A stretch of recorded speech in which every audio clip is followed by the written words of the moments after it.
Quem já foi assaltado aqui, de surpresa, então o ladrão levou o que você tinha? Quem? Levante a mão aí, por favor. 1, 2, 3 pessoas, 4 pessoas, 5 pessoas. Homem também? Homem também? Alfredinho, você já foi assaltado? É mesmo? Quem quer dar o testemunho? O testemunho, hein? É sério, eu quero ouvir histórias aqui. Você foi assaltado, né? Quem é que levantou a mão aí? O Sinara, você levantou a mão, Sinara. É, levantou, que eu vi que você levantou a mão. Ô Edson, aqui, me ajuda aí. Leva lá para a Sinara contar como é que foi a história. Olha lá, olha lá. Está toda vermelha, só você identificar. Olha lá, levanta a mão, Sinara. Como é que foi isso aí? Você foi assaltada e o ladrão levou o que você tinha? Isso foi em Petrópolis, foi no Rio? Onde é que foi? Não, foi indo para Niterói. Foi em Niterói? Eu estava dentro daquele ônibus que faz viação Petrópolis-Niterói. Eu nunca havia sido assaltada na minha vida. Isso tem mais ou menos uns 6 anos. E foi de surpresa? Foi. Eu estava dentro do ônibus com a minha filha e os caras pararam o ônibus ali na Baixada. E o motorista parou. Aí entraram 2 caras e anunciaram o assalto e colocaram a arma na minha cabeça e na cabeça da minha filha. E eu dei meu celular e para minha filha eles não pediram nada. Mas eles estavam muito bravos, muito violentos, mas foi uma ação muito rápida. Mas ali eu creio que... Você estava na boa lá, dormindo? Eu estava dormindo mesmo. Aí, tá vendo? Quando os caras anunciaram o assalto, eu peguei o dinheiro que estava dentro da minha bolsa muito rápido e enfiei dentro do bolso, que eu estava com uma quantia boa em dinheiro. Escondeu deles? Escondi o dinheiro. Ixi, não viram? Mas eles pediram só o celular de todo mundo. Mas teve gente que estava com uma quantia muito maior em dinheiro e eles pediram. Mas para mim foi só o celular que já era velho. Quando eu cheguei na casa da minha mãe, que eu estava indo para lá, ela me deu um celular novo. E da minha filha, o celular não tinha nem um mês que ela tinha. Celular caríssimo que eu tinha dado a ela de presente. Aí eles não pediram a ela. Eles não pediram. E pediram só o seu velhinho? Só o meu velho, ainda ganhei outro quando cheguei lá. Ai, meu Deus. Ô, Alfredo, você também foi assaltado? Então conta aí, que quero ouvir. E não só eu, mas os outros também. No mesmo ônibus dela. Gente. Rio, Petrópolis, Rio?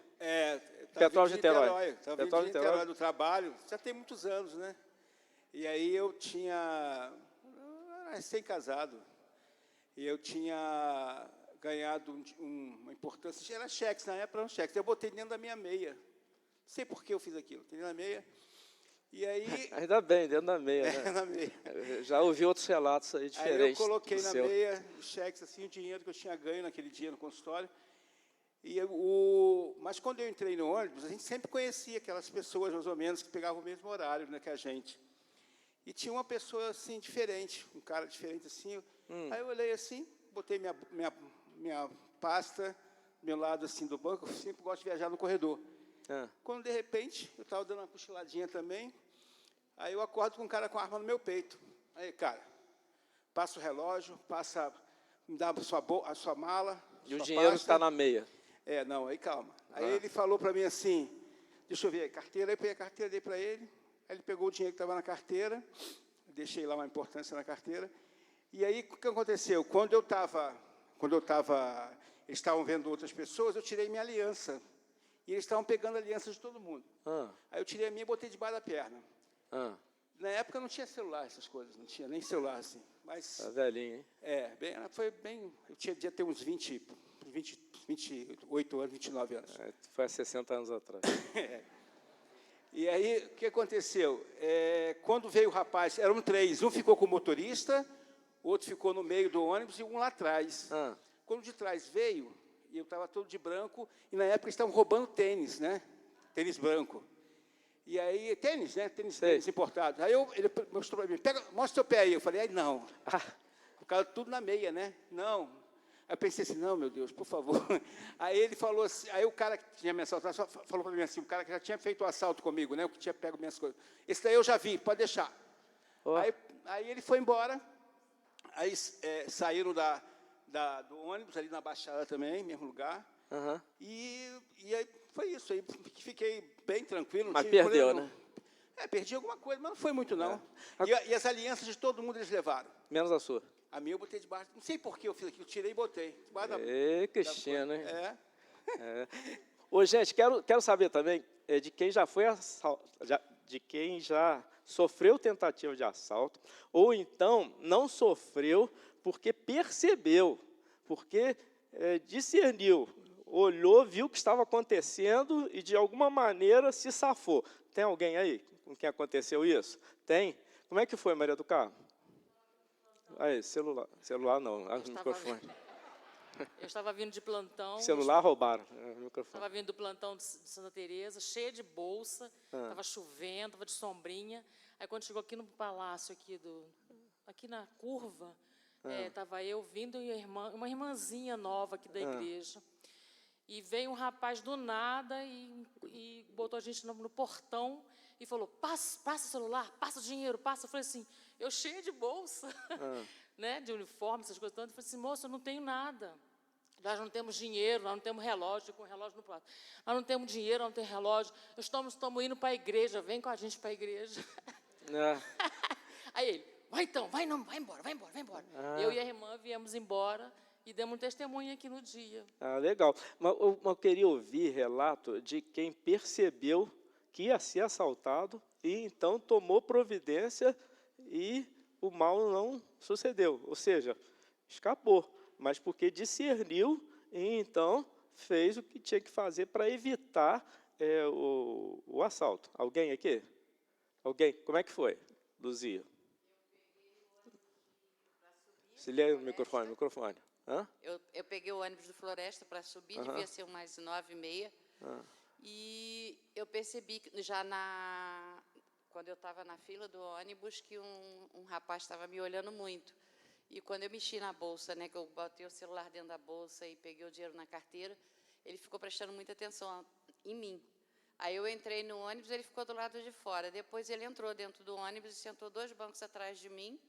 Quando eu levantei, eu percebi que ele levantou, aí eu fui para o banco da frente, eu vi que ele foi mais para frente também, aí eu mandei uma mensagem para minha filha, falei, chama o Ricardo e vem me apanhar aqui no ponto, porque estão me seguindo. Aí o Ricardo, a Vanessa desceu, o Ricardo e a Vanessa ficaram próximos, mas não exatamente no ponto, mas de onde eles me avistavam. Quando eu saí, que eu consegui sair, porque eu fiz a curva, que eu acho que o senhor até sabe onde eu moro, aí que eu fiz a curva assim, ele segurou no meu braço. Quando ele segurou no meu braço, o meu filho segurou no braço dele e falou, essa daqui tu não vai pegar, não. Aí ele saiu correndo, desceu lá para o provisório. Porque você discerniu antes. Eu percebi que ele estava me prestando atenção. Tomou uma providência no sentido de ficar protegido. Isso, eu chamei meus filhos, porque eu falei, eu não tinha como. E aí não aconteceu. Não. E, 2 meses depois, ele foi preso. Aí ele já tinha assaltado pessoas ali naquela rua que vai ali do centro de saúde. Aí ele tentou pegar uma moça ali e ela conseguiu também se safar e naquele dia ele foi preso. E foi constatado que ele já tinha roubado alguns lugares aqui. E graças a Deus de Glória vocês que contaram as histórias aqui, todo mundo vivo, são e salvo, né, aqui entre nós. A gente que é tricolor já foi muito roubado também. Mas aprendemos a nos prevenir em relação a isso. Portanto, toda vez que tem jogo contra aquele outro time, né, a gente já fica prevenido, né, porque sabemos que... Gente, Jesus falou de uma circunstância, uma situação, que haveria de vir como ladrão à noite, que haveria de surpreender, sem que ninguém esperasse, de forma repentina, apareceria. E então, não haveria jeito, forma, maneira de você escapar. Estando aqui, ali ou acolá, do jeito como você, na ocasião ou circunstância, Jesus disse que isso acometeria a todos, sem exceção, e dependeria muito, a consequência do que viria, dependeria muito da maneira como você seria encontrado. Vamos abrir em 1 Tessalonicenses, capítulo 5, para ler esse texto. 1 Tessalonicenses, capítulo 5, versículo 1. Se há uma coisa que acontece muito quando começa uma guerra, e ela tem potencial para se transformar num conflito não somente regional, mas até mundial.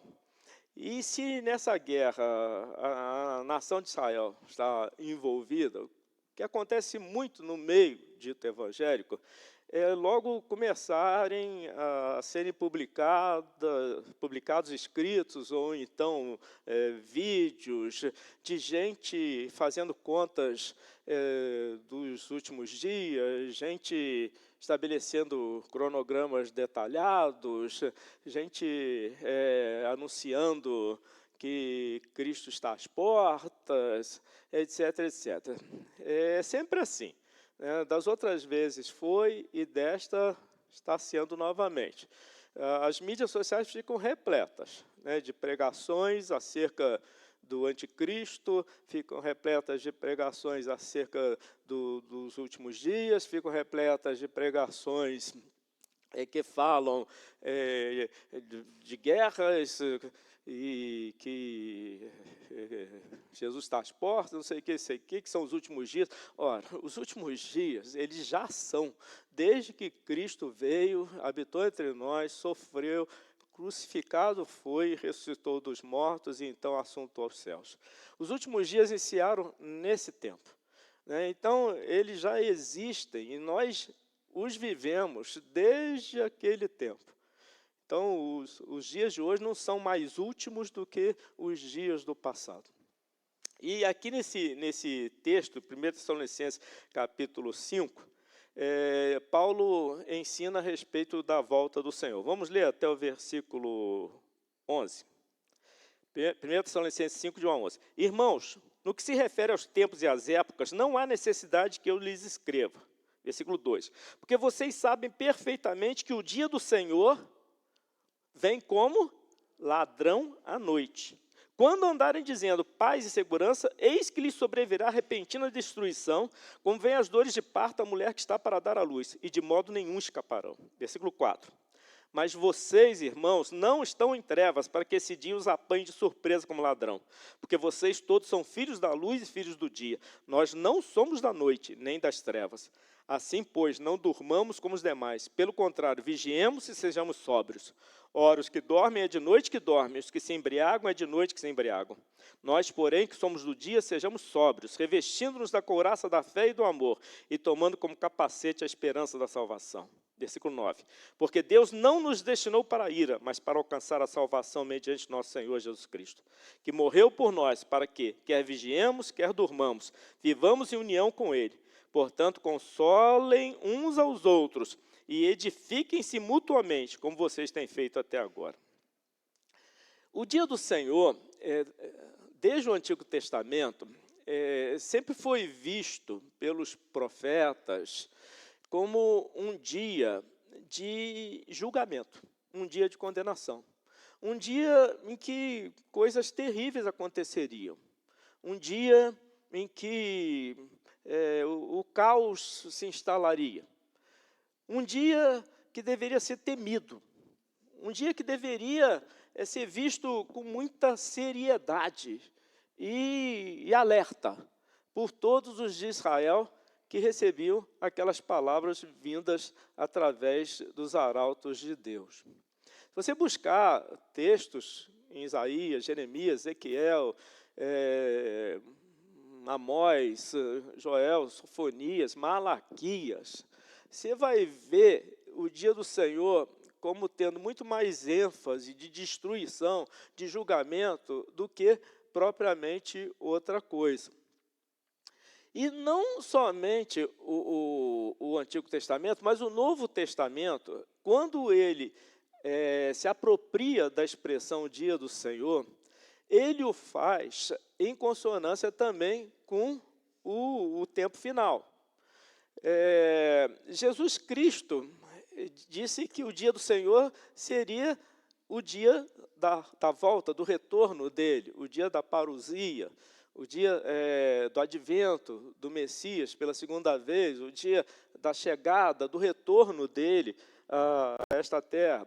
Os apóstolos, Paulo e os demais, também associaram o dia do Senhor, isso no Novo Testamento, dia do Senhor esse que é o mesmo dia do Senhor do Antigo Testamento, mas o associaram com a segunda vinda de Jesus, com o retorno de Cristo.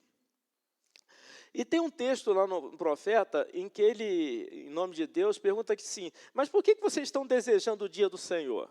Pergunta, por que vocês estão desejando o dia do Senhor? Vocês acham que vai ser um dia de festa? Vocês acham que vai ser um dia de celebração? Vai ser um dia de juízo, vai ser um dia de castigo, vai ser um dia de separação, vai ser um dia de destruição.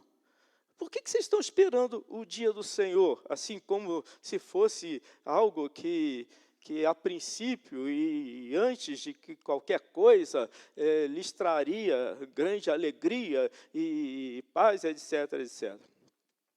Você vê que Paulo, ele começa aqui no capítulo 5, versículo 1, dizendo assim, irmãos, falando aos seus amigos cristãos, né, que moravam na cidade de Tessalônica. No que se refere aos tempos e às épocas, ou seja, aqueles momentos significativos ou aqueles tempos contados, etc., né, e tudo é a mesma coisa. No que se refere a isso, versículo 1, não há necessidade que eu lhes escreva. Ora, o que estava acontecendo ali? Pelo contexto aqui do que vem antes, nesse mesmo capítulo 5, e também no demais da carta, e por aquilo que Paulo diz aqui, os tessalonicenses estavam preocupados, eles estavam ansiosos, né? Eles queriam saber dos tempos, das épocas, eles queriam saber detalhes, queriam saber especificidades, eles queriam, é como se eles estivessem perguntando assim, Paulo, por favor, né, de forma detalhada, acurada, de forma assim, precisa, né, crava para a gente, Paulo, quando é que o Messias vai voltar? Quando é que o Cristo vai voltar? Quando é que ele vai aparecer de novo? Ô Paulo, né, dá uma dica aí para a gente, mostra um sinal, fala alguma coisa. E Paulo diz assim, olha, eu não tenho necessidade de falar isso para vocês. Relação a tempos, épocas, ocasiões, dias, etc. Isso não é necessário. Porque, versículo 2, porque vocês sabem perfeitamente que o dia do Senhor vem como ladrão da noite. Gente, há muitas pessoas que, nessas ocasiões assim de alvoroço, né, aqui coisas acontecendo no Brasil e lá fora também, que machucam a paz, que trazem sobressalto às pessoas, né, notícias alarmantes. Vamos falar, aqui no Brasil, nem tanto de guerra, mas pertinho da gente, no Rio de Janeiro, quando foi? Semana passada, lá na Zona Oeste, bandidos, marginais, queimaram não sei quantos ônibus, impediram as pessoas de ir e vir, causaram um transtorno enorme à cidade, e por aí vai. Coisas simples que seriam assim, motivo de celebração, de união entre as pessoas, como agora, né, os argentinos vieram, e os brasileiros deveriam recebê-los muito bem e tal, mas já tinha líder de torcida do Fluminense marcando de encontrar, e foram mesmo na direção de Copacabana, entrar na areia da praia para provocar os gringos e bater neles. Chefe da torcida organizada do Boca usou mídias sociais para declarar guerra e dizer que eles iam pegar não sei o que, não sei o que. Ou seja, isso tudo preocupa e deixa a gente ansioso, porque está muito perto de mim, de você. Talvez na sua vizinhança lá, ou no seu próximo ao seu local de trabalho, você já tenha também se assustado com algo assim muito, muito chegado, muito próximo de você, que de alguma maneira lhe causou uma ameaça. E quando isso acontece de maneira mais intensa e global, há muitos dentre nós, no meio evangélico, vou falar assim, né, que ficam à cata de informações, querem detalhes, querem querem minúcias, querem, tipo assim, o que a gente tem que fazer? E como é que nós vamos nos preparar para não sermos excluídos nesse dia do Senhor? Porque todo mundo está falando que os sinais estão aí e que Jesus está às portas e que vai voltar. Então, quais são as informações? E começam a buscar na internet, começam a buscar nas mídias sociais, videozinho, palestrazinha, não sei o quê, isso aqui, e gente dizendo, ó, está próximo, é agora, falta muito pouco, o anticristo já está aí, já vive, mora em Israel, ou então é o Jared lá, o filho mais velho do Trump, né? Não, é o genro do Trump, sei lá, o genro dele, Jared Kushner, né, que é um judeu lá que casou com a filha mais velha do Donald Trump. Que é ele, porque todos os sinais, não sei o quê. Não, já está em Israel. Outro dia vi um rabino falando que garantiram a ele, um rabino judeu, mas que mora aqui no Brasil e exerce sua liderança religiosa em nosso país, ele falando que já garantiram a ele 3 sábios que moram em Israel, sábios, estudiosos da Torá, etc., garantiram a ele que o Mashiach, ou seja, o Messias que eles ainda esperam, já nasceu, já vive, mora em Jerusalém, está e espera somente o tempo para ser revelado. Ou seja, começa a especulação de tudo quanto é jeito, tudo quanto é forma. É assim, é ciclo, é repetição. Tá? Se vocês olharem para trás, a mesma coisa aconteceu lá em 1967, quando teve... repetição. Por quê? Porque as pessoas ficam à procura de informações. Elas querem saber. Né? E por que elas querem saber? Elas querem saber a fim de se prepararem. E a fim de se prepararem para não serem pegas de surpresa. Certo? Então, o interesse dos Tessalonicenses era esse também. Paulo, avisa para a gente. Paulo, dá uma dica aí. Quando é que vai ser? Porque a gente não sabe se está moralmente excluído ou não, e a gente quer se preparar. Tá. Aí Paulo vira para eles e fala assim, olha, eu não vou dar informação nenhuma para vocês. Tá? Eu não vou dar detalhe nenhum para vocês. Mesmo porque a revelação que Paulo tinha estava baseada nos evangelhos. Certo? Mateus, Marcos, Lucas, João, os textos que já existiam e circulavam na época, ou então as tradições orais que vinham por meio daqueles que foram os apóstolos de Jesus e ainda viviam. E Paulo diz, olha, eu não tenho necessidade, final do versículo 1 aí, que eu escreva sobre isso a vocês, porque vocês sabem perfeitamente que o dia do Senhor vem como ladrão à noite. Gente, vamos lá. Ele está falando aqui de uma forma como quem adverte. Ele está falando aqui do ponto de vista de quem olha para o dia do Senhor, aquele dia final da existência da humanidade, olha para esse dia e pensa assim, dia de festa, dia de alegria, dia de vitória, dia de triunfo, etc., etc. Mas não entende que o dia do Senhor é primeiramente um dia de juízo, é um dia de condenação. Nesse dia vai haver salvação também, mas primeiramente é um dia de juízo. Primeiramente é um dia de julgamento, primeiramente é um dia de condenação. No meio disso tudo vai haver salvação? Vai haver salvação. Mas a advertência de Paulo é essa, olha, o dia do Senhor vem como ladrão à noite. Versículo 3.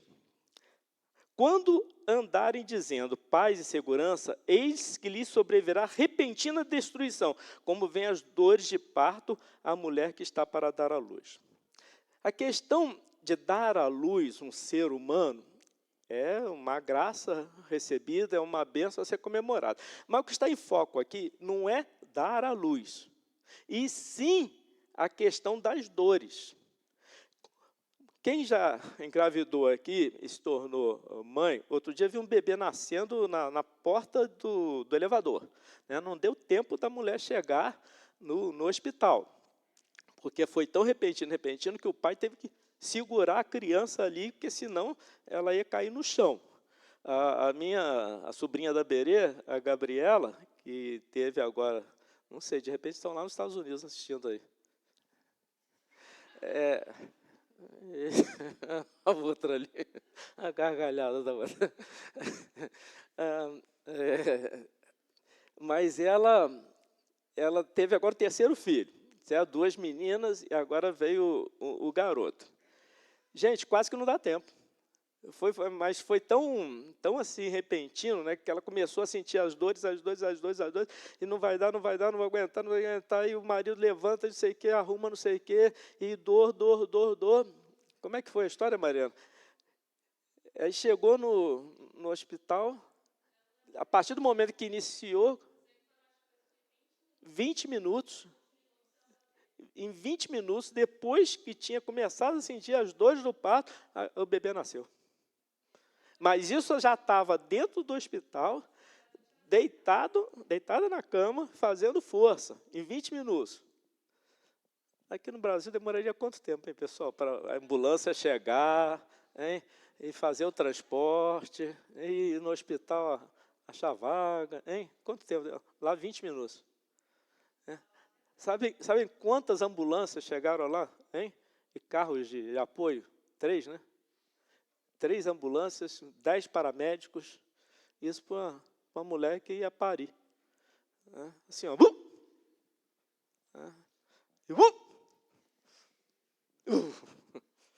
O último aí nasceu. Se fosse aqui no Brasil. Mas Paulo está destacando assim, olha, vai ser uma coisa tão repentina, como as dores de parto vêm a mulher que está para dar à luz. Quando ele fala assim, está todo mundo dizendo paz e segurança, ele não está falando de cristãos em especial, ele está falando da humanidade em geral. A humanidade em geral, aquela afastada de Jesus, ela não se importa, ela desconsidera, ela vive como se Deus não existisse, embora a maioria afirme que crê em Deus. Ela vive como se Jesus fosse um profeta qualquer e não o Salvador do mundo. Quando as pessoas elas falam assim, elas geralmente não estão preparadas. Existe uma diferença muito grande quando acontece um evento inesperado. Qual é a diferença? A diferença está nas pessoas. Existem as pessoas que estão preparadas e existem aquelas que não estão preparadas. Certo? O evento pode acontecer e sobrevir até mesmo de maneira inesperada. Mas tem gente preparada para ele e tem gente que não está preparada para ele. Então, Paulo está dizendo aqui, olha, vai ser assim. E vai ser assim de tal maneira, final do versículo 3 aí, que de modo nenhum escaparão. Quem não vai escapar? Quem não vai escapar? Ora, quem não vai escapar são aqueles para quem o dia do Senhor vier como um ladrão à noite. Certo? Mas será que os cristãos, os verdadeiros seguidores de Jesus, irão escapar? O ladrão vem para roubar, matar e destruir, certo? Ele vem geralmente na surdina, ele vem escondido, ele vem disfarçado e ele vem de modo repentino e sorrateiro. De forma imprevisível, ele aparece. É verdade que aqui Paulo está falando do dia do Senhor. Ele não está falando propriamente de Satanás, que também é caracterizado na Bíblia como ladrão. Ele está falando do dia do Senhor que vem como? O dia do Senhor não é um ladrão, mas ele vai vir para essa gente despreparada como um ladrão. E para o cristão, como é que o dia do Senhor vai vir? Se o cristão segue a Jesus, o cristão anda na verdade, se o cristão pratica a santidade, e se o cristão serve ao rei, como é que esse dia vai vir? Ele vai vir como um ladrão? Ou esse dia vai vir como um amigo? Hein? Como é que você acha que esse dia vai vir para você? se você segue a Jesus? Hein? Em constância, em pureza, em intimidade, em obediência. Como é que você acha que esse dia vai vir? Esse dia vai vir para você como um amigo. Ele não vem como um ladrão. Ele não vem para lhe causar dano. Ele não vem para lhe condenar. Ele não vem para jogar você no inferno. Mas ele vem para lhe salvar. Ele vem para lhe garantir a entrada eterna na glória. Mas para os que estão despreparados, Paulo diz aí, ó, de modo nenhum escaparão.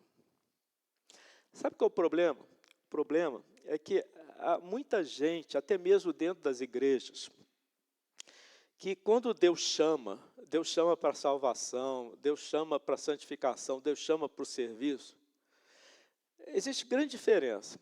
Existe diferença entre você ter consciência disso e você ser sensível a isso. Há muita gente que não tem consciência do chamado de Deus para a própria vida. Deus chama e a pessoa não tem consciência, a pessoa não discerne, a pessoa não entende, a pessoa ela é um tanto quanto cega e surda. Ou seja, falta consciência a ela de que é a verdade, de que é o chamado, de que é o destino. A pessoa não tem consciência disso. Mas para aquela pessoa que já tem consciência, aquela pessoa que já discerne, ser insensível à voz de Deus, chamado de Deus, vocês acham que é melhor ou pior do que não ter consciência do chamado de Deus? Pior. Existem muitas pessoas dentro das igrejas que estão insensíveis ao chamado de Deus. Elas têm consciência, elas sabem da verdade, elas podem antecipar o futuro de uma maneira geral, porque está revelado, mas Deus fala, Deus ministra, Deus toca e as pessoas continuam do mesmo jeito. Ou seja, embora tendo consciência, né, e discernindo entre a verdade, a mentira, entre o certo e o errado, mas elas não mudam a atitude, elas não mudam o comportamento. E isso é, de certa maneira, perigoso. Olha aqui, versículo 4. Aí Paulo diz assim, mas vocês, irmãos, ó, a conjunção adversativa, mas vocês, irmãos. Ó, agora ele está falando para aqueles que ele considerava seguidores de Jesus, tal como ele. Ele está falando, olha, para os outros, esse dia vai vir como um ladrão à noite, vai causar dano, vai trazer prejuízo, vai ser repentino.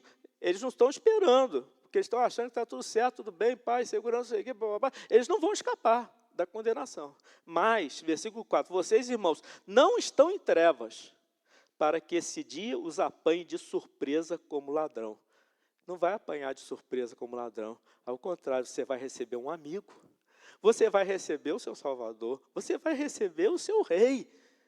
Então, você vai ter alegria. Você vai ter gozo. Você vai jubilar na presença dele. Paulo está dizendo assim, esse dia não vai apanhar vocês como ladrão. Porque vocês todos são filhos da luz e filhos do dia. Nós não somos da noite nem das trevas. Vamos lá. O que se fala aqui é do dia do Senhor, não se fala da noite do Senhor. Fala-se do dia do Senhor, que o dia do Senhor virá. O dia do Senhor vai raiar. O dia do Senhor vai brilhar. Primeiro, para separar e condenar. E depois, para salvar e reservar para a glória. Diz aqui que porque a gente é filho da luz e filho do dia, esse dia não vai nos incomodar nem nos prejudicar. Veja a associação de luz com dia, certo? Eu não sou filho das trevas, trevas aí significando escuridão moral, trevas aí significando esconderijo para fazer o mal. Trevas aí significando um caminho de iniquidade. Trevas aí significando isso. Não, Paulo diz, vocês são filhos do dia. Vocês não são filhos da noite e nem das trevas. E aí vem no versículo 6, assim, pois, não durmamos como os demais. Ora, Paulo diz que eu sou filho da luz, Paulo diz que eu sou filho do dia, né?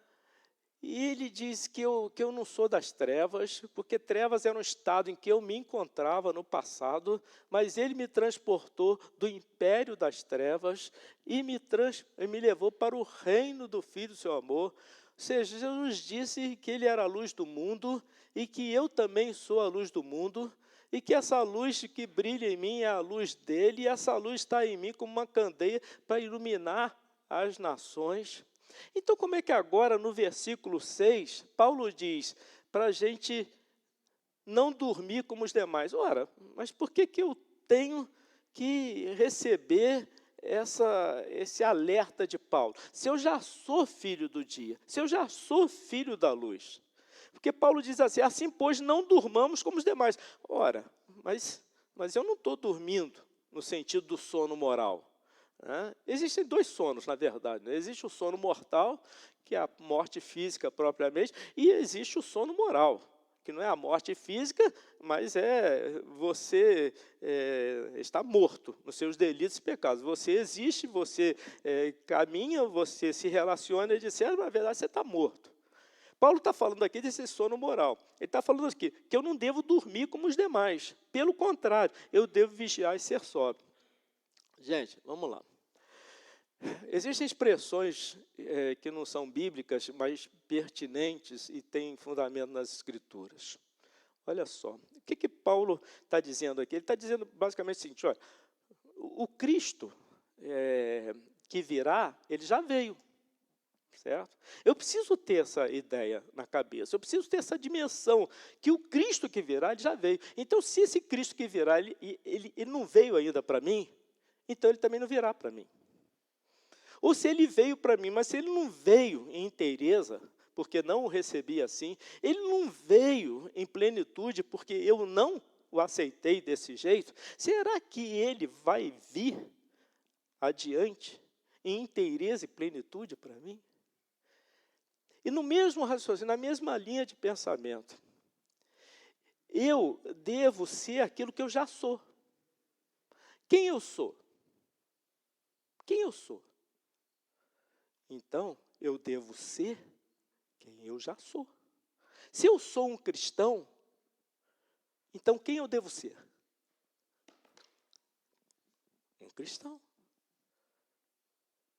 É nessa linha de pensamento. As Escrituras estão cheias de recomendações, advertências e estímulos para a gente vir a ser quem a gente é. Confirmar a nossa eleição, confirmar a nossa vocação, não é no sentido de angariar méritos que nós não tínhamos, mas que agora precisamos ter. Fomos salvos pela graça, mas agora é por meio das obras que a gente vai garantir a nossa salvação. Não, as obras não garantem a nossa salvação. As obras evidenciam que nós somos salvos. Então, eu preciso, e você precisa também, ter as obras da salvação na sua vida. Se você de fato é salvo, se eu sou salvo, se eu sou remido e você também é, então as obras mostram a fé que eu tenho. E Paulo diz aí, olha aí, eu não quero que vocês durmam o sono moral, o sono espiritual, como os demais, que vão ser condenados quando esse dia chegar. Pelo contrário, versículo 6, vigiemos e sejamos sóbrios. Paulo diz duas coisas aí. Primeira coisa, para você vigiar, para eu vigiar. E segunda coisa, para você ser sóbrio. Esse vigiar aí tem a ver com o contrário. Ele está fazendo a antítese espiritual. Está dizendo assim, olha, não durmam sono moral, não durmam sono espiritual. Pelo contrário, mantenham-se acordados. Vocês são do dia, vocês não são da noite. Mantenham-se acordados, mantenham-se vigilantes. Não estou falando de sono físico, não. Eu estou falando da questão ética, moral, conforme os ensinos e a prática de Jesus Cristo. Mantenham-se ligados. Vigiem. Ora, a gente vigia Em relação a quê, gente? Para quê? Não é para não sermos surpreendidos negativamente? Não é para evitarmos que o mal chegue à nossa vida? É por isso que eu vigio, você vigia também, não é verdade? E para vigiar, a gente tem que estar os olhos abertos, a gente tem que estar acordado. Isso é metáfora, gente. A gente tem que estar ligado, a gente tem que estar esperto. Se você não quer ser surpreendido pelo seu eu, fique esperto. Se você não quer ser ludibriado pela sua carne, fique esperto. Se você não quer ser enganado pelo mundo, fique esperto. Fique ligado. A Bíblia diz que o leão ruge ao nosso redor, procurando alguém para tragar. É verdade que existe um leão, com L maiúsculo, da tribo de Judá, que venceu, né? E que, abocanha esse outro leão aí, fácil. Mas, isso ainda é. Né? Então, eu preciso vigiar, eu preciso ficar esperto, eu não posso andar distraído, eu não posso andar acomodado, eu não posso andar como assistente de culto, eu não posso esquentar banco de igreja, eu fui chamado para ser salvo, santo e servo. Eu não posso me contentar apenas com a condição de salvo. Isso tem que progredir para uma santidade, e da santidade tem que progredir para um serviço a favor da causa do reino, em prol dos outros. A Bíblia ensina sobre isso. E não apenas, mas ela diz aqui, seja sóbrio. Ou seja, evite o mal, vigie para evitar o mal na sua vida. Vigie. A carne milita contra o espírito contra a carne. Incline-se para o espírito. Submeta o seu espírito para vocês não serem enganados pelo próprio coração. E outra coisa, sejam sóbrios. Gente, é claro que isso tem a ver com a figura da embriaguez. Né? Paulo está dizendo aí, seja só. O bêbado, por exemplo. O bêbado. Quem é que já foi bêbado aí?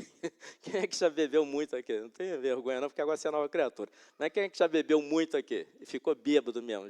Aí, tem gente assumindo aí. Glória a Deus. Assumiu o passado, que já está resolvido, né? Graças a Deus. Então, dá um glória aí. Glória a Deus. Passado resolvido. Mas, quando você ficava bêbado, o que acontecia? O bêbado, ele costuma exaltar a si mesmo, né? Ele perde a noção, né? Ele começa a falar alto, começa a gesticular, começa a querer, né, dominar um ambiente, só fala e faz besteira, né, mas quer ser o dono do pedaço, não é isso? Ele perde o autocontrole. É verdade ou mentira? Né? Não vou denunciar você, não. Mas não é verdade? Perde o autocontrole. Perde o controle. Outra coisa, ele sai fora da realidade. O bêbado não sai fora da realidade? Ele fica sem noção. O que Paulo está dizendo aí? Seja sóbrio, não seja como um bêbado, como um embriagado, que perde a noção da realidade. Né? A quem falta autocontrole, domínio próprio. Ou seja, ele é dominado pelas suas paixões, ele é dominado pelos seus arroubos. Não seja uma pessoa assim.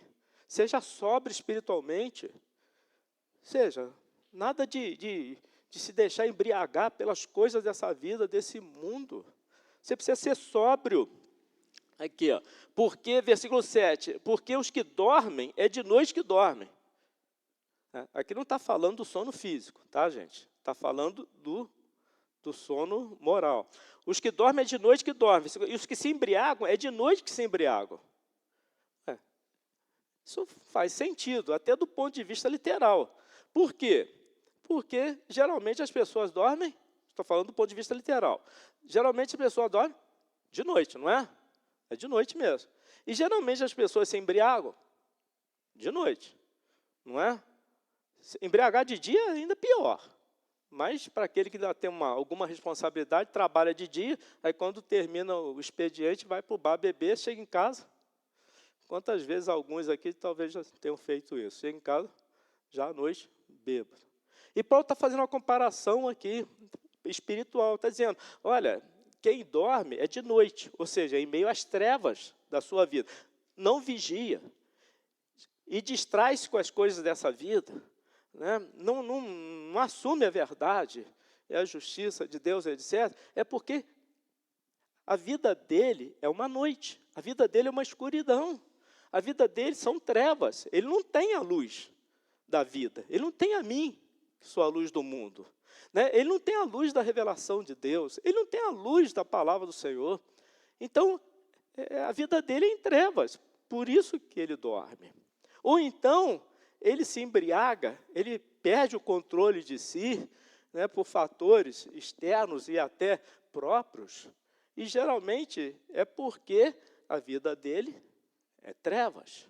Aí ele continua assim, versículo 8, nós, porém, e aí, se eu posso me incluir aí, se você pode se incluir aí, glória a Deus. Nós, porém, que somos do dia, ou seja, que somos da luz, né, que somos da verdade de Deus, sejamos sóbrios, revestindo-nos da couraça da fé e do amor, e tomando como capacete a esperança da salvação. Olha, Paulo diz, seja vigilante, seja sóbrio e esteja a serviço. Você quer confirmar cada vez mais e mais a realidade que já é presente na sua vida, ou seja, a de salvação? Então, vou lhe dar um conselho. E o conselho é esse. Mais do que viver na fé e no amor, que são as duas principais responsabilidades e privilégios meus e seus, em relação a Deus e aos homens. Você deve também ter a esperança da salvação. Em relação a essa vida, até pulei aqui, mas volto atrás. Em relação a essa vida, o que importa, gente, o que importa é essa tríade aí. É fé em relação a Deus, é fé demonstrada para as pessoas, é o amor que eu consagro a Ele, meu Salvador, meu Rei, e o amor que eu dedico às pessoas. Isso aí é a síntese da vida cristã, e quem inventa modismo e novidade, acrescenta, vai além do que está escrito. E Paulo é claro, lá em 1 Coríntios capítulo 4 e 6, que nós não devemos ultrapassar o que está escrito. Tem muita gente aí ultrapassando o que está escrito, cheio de imaginações, cheio de eu nunca vi tanta imaginação. Eu entro na internet e vou buscando aí nas mídias e tal, mas é tanta imaginação, é tanta riqueza não sei de onde as pessoas tiram isso. É da própria cabeça deles, ou então da revelação que dizem ter recebido do Senhor. Ora, a Bíblia diz que você não ultrapassar o que está escrito. A Bíblia diz que tudo que é necessário para a salvação, a santificação, o serviço, está aqui revelado. Por que as pessoas correm atrás desses profetas, desses apóstolos de última hora?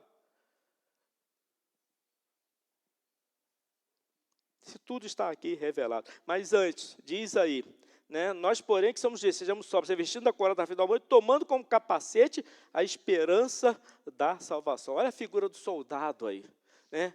Capacete da salvação, couraça da fé e do amor. Versículo 9, adiantando, porque Deus não nos destinou para a ira, mas para alcançar a salvação mediante nosso Senhor Jesus Cristo, que morreu por nós, para que quer vigiemos, quer durmamos, aqui já tem a ver com a questão física, ou seja, quer estejamos vivos ainda, vigilantes, sóbrios, né, e servindo a Deus como soldados na obra do Evangelho, ou durmamos, ou seja, já morte física, vivamos em união com Ele, portanto, consolem uns aos outros e edifiquem-se mutuamente, como vocês têm feito até agora.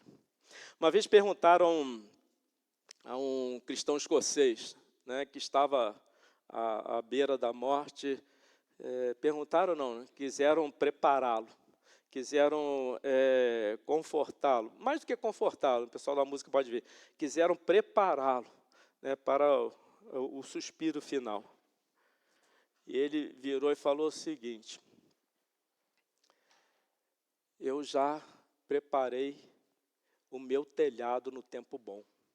Antes que o tempo ruim viesse, eu já consertei o meu telhado. Eu já substituí as telhas quebradas, eu já parafusei as que estavam soltas, eu já desentupi as calhas, e fiz tudo isso quando o tempo ainda estava bom. Agora que o tempo ficou ruim, significando agora que eu estou nos meus últimos momentos de vida, eu já tenho tudo preparado. né, para essa hora. Qual é o problema?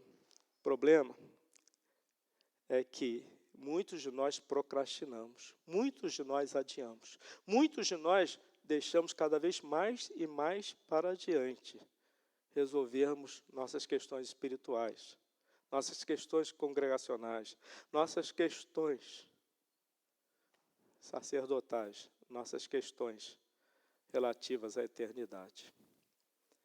Pode ser que, enquanto você não age durante o tempo bom, o tempo ruim lhe surpreenda, e então a tempestade inunde a sua casa e ela venha até a cair. Eu mudei em janeiro para onde estou morando hoje. A primeira coisa que eu fiz foi reformar o telhado. E são várias abas, 5, 6, por aí, telhado complicado. Mas eu falei com o trabalhador, eu quero que você substitua todas as telhas quebradas, eu quero que você parafuse as que estão soltas, eu quero que você substitua plástico ou qualquer outra improvisação por telha mesmo, eu quero que você troque as calhas que estão danificadas, eu quero que você faça o serviço completo. Perfeito. E ele fez.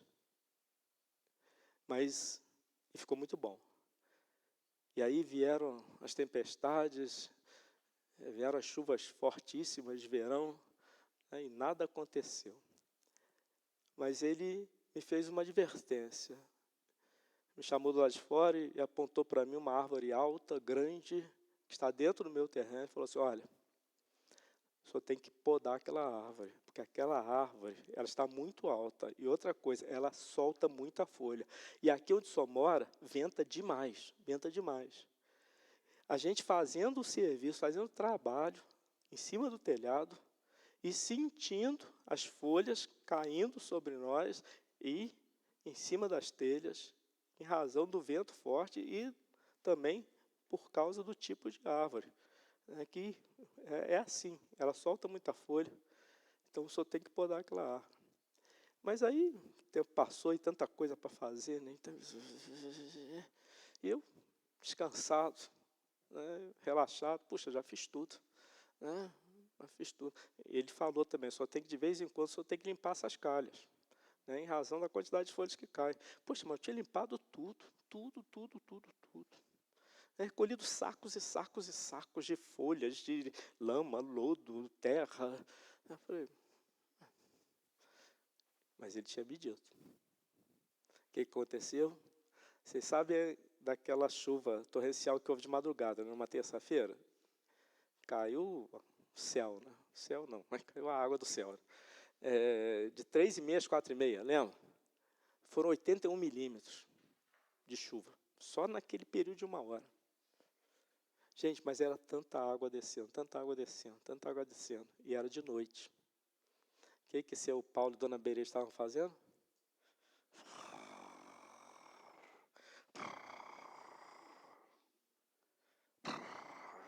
Berê até acordou. Paulo, que barulho é esse? Que barulho é esse? É a chuva, é a chuva, é a chuva. É a chuva. E eu achando mesmo que era chuva, né? De tanto barulho que fazia, barulho. Quando foi de madrugada, não, de manhã cedo, o Berê levanta, né, abre a porta do quarto, pisa no corredor, cheio d'água. Uma inundação dentro de casa. E aí passamos o dia inteiro, madrugada, manhã, tarde, até a noite, secando a casa. Secando a casa. Porque a água descia pelas luminárias, né? Perdi umas 3, 4, 5 luminárias. Mas aquilo não foi nem balde de água fria, foi um tanque de água fria. Uma cachoeira de água fria. Aí chamei lá o cara que fez o telhado. Falei, não tem alguma coisa errada, não sei o que, para serviço mal feito, não sei o que. Ele sobe, vai lá em cima.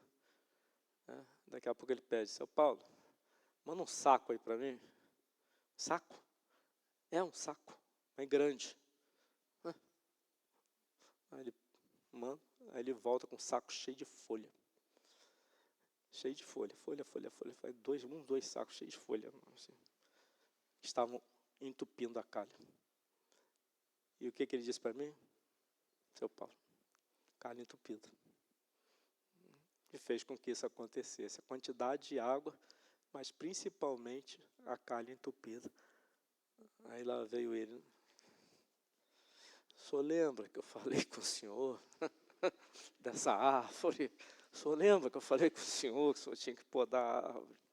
Não lembro não, você não falou isso comigo não.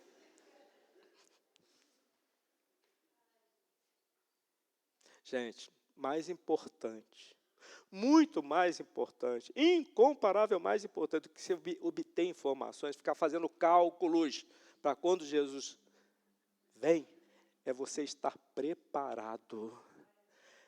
É você estar preparado. Venha Ele no alvorecer do dia, venha Ele às 12 horas, venha Ele ao final da tarde, venha Ele de madrugada. Você está preparado. Não fique fazendo conta, não fique especulando, não fique calculando, não fique que nem esses outros aí, desculpe, malucos, né? Fica aí. Esteja preparado, é simples. Esteja preparado. Com fé, com amor, com esperança de salvação. Tudo certo. Aquele dia não vai vir como um ladrão na sua vida, mas vai vir como um amigo. Não vai vir com uma arma apontada para a sua cabeça, vai vir com um abraço, um beijo do amado. Esteja preparado. Simples assim. Obedeça a Cristo, sirva aos outros o poder do Espírito Santo. E não se preocupe. Não se preocupe. Paulo falou assim, olha, eu não tenho necessidade de ficar falando isso com vocês. Não preciso acrescentar nada, não. Como é que os outros ficam acrescentando hoje em dia? Se o próprio apóstolo Paulo, tem gente aí que fica calculando o dia da vida de Jesus, profetizando que vai vir em 2024, quando o próprio Jesus disse que nem ele sabia quando haveria de voltar. Aí tem gente que quer saber mais do que o próprio Jesus, que disse que nem ele sabia. Como é que pode? Ficar de pé. Deus, em nome de Jesus Cristo, nós te rogamos, prepara-nos. Senhor, que a gente possa viver como filho da luz, viver como filho do dia. Que a gente possa iluminar as pessoas através da luz de Jesus. Senhor, ajuda-nos a estar preparados, simples assim, para que quando o amado voltar, nossas lamparinas estejam cheias de azeite, não esteja faltando unção, não esteja faltando graça nas nossas vidas, não esteja faltando fidelidade ao Senhor, obediência a Jesus. Nós não queremos ser como as virgens nécias, nós queremos ser como as prudentes, em nome de Cristo. Amém.